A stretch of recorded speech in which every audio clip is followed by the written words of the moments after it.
Imagine closing a deal worth millions. You've negotiated the terms, shaken hands, and signed the contract.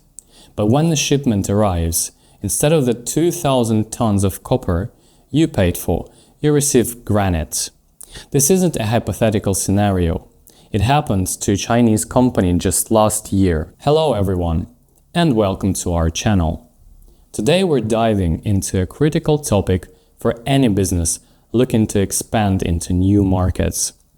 How to draft a proper contract with a Russian company and, more importantly, how to conduct proper due diligence to avoid becoming the next cautionary tale.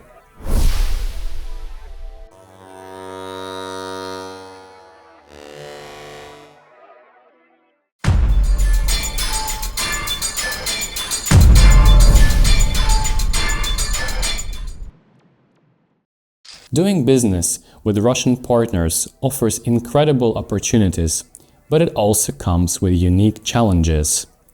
From navigating a different legal system to understanding local business nuances.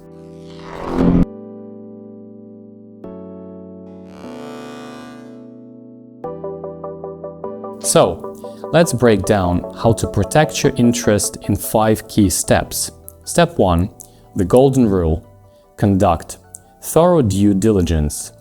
Before you even think about drafting a contract, you need to know exactly who you're dealing with. In international business, due diligence isn't a formality. It's your reconnaissance missions. It's the difference between a strategic partnership and a financial disaster. What are you looking for?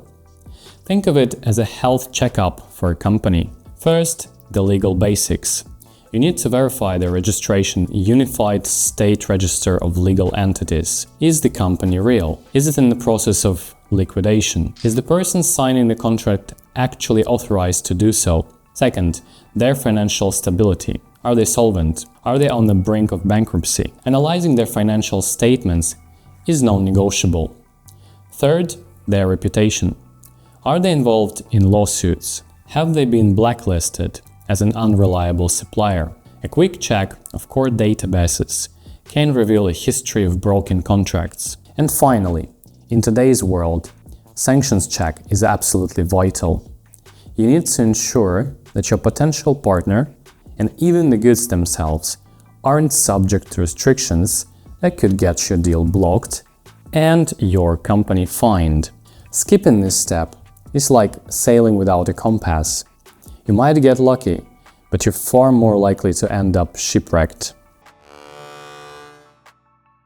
Step 2. Choosing your battlefield. Applicable law and dispute resolution. Once you're confident in your partner, it's time to build the legal framework. A critical decision is which country's laws will govern your contract. You have options. It could be Russian law, the law of your own country, or the law of a neutral jurisdiction like England or Switzerland. There's no single right answer. If all your partner's assets are in Russia, Russian law might make enforcement easier. But if you're unfamiliar with its nuances, opting for a legal system you know well could save you headaches down the line. Equally important is deciding where you resolve disputes.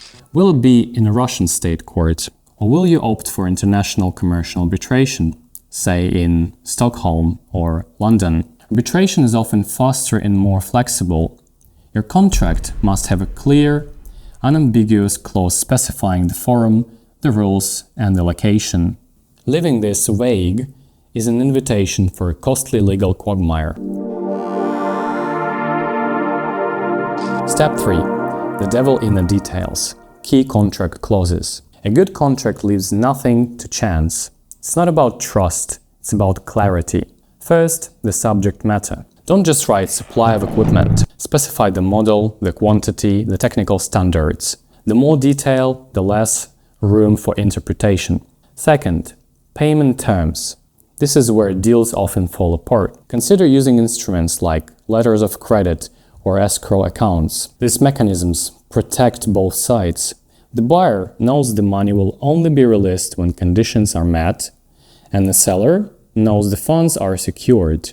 Also, Include a clear currency clause to protect against fluctuations. And third, the language of the contract. While English is common in international business, having a Russian language version is crucial for clarity with your local partner. Just make sure to include a clause stating which version prevails in case of any discrepancies. Step 4. Prepare for the worst. Force majeure and penalties. Hope for the best, but plan for the worst. A force majeure clause is essential. It protects both parties if unforeseen circumstances like natural disasters or political crises make it impossible to fulfill the contract. On the flip side, you need penalties for breach of contract. What happens if the goods are late? What if they are defective? Clearly defined fines and penalties for non-performance or delay are your primary defense mechanisms. Without them, you have little resource if things go wrong. Entering the Russian market is a bold and potentially rewarding step. But the difference between a successful venture and a costly mistake often comes down to preparation. By conducting rigorous due diligence and drafting a contract that addresses these key areas, applicable law, dispute resolution, clear terms, and protective clauses, you're not just signing a document, you're building a fortress around your investment. If you need expert guidance through this process, our team's here to help. We specialize in preparing comprehensive due diligence reports and drafting robust international contracts tailored to your specific needs. Thanks for watching and good luck with your ventures. Don't forget to like and subscribe for more insights on international business law.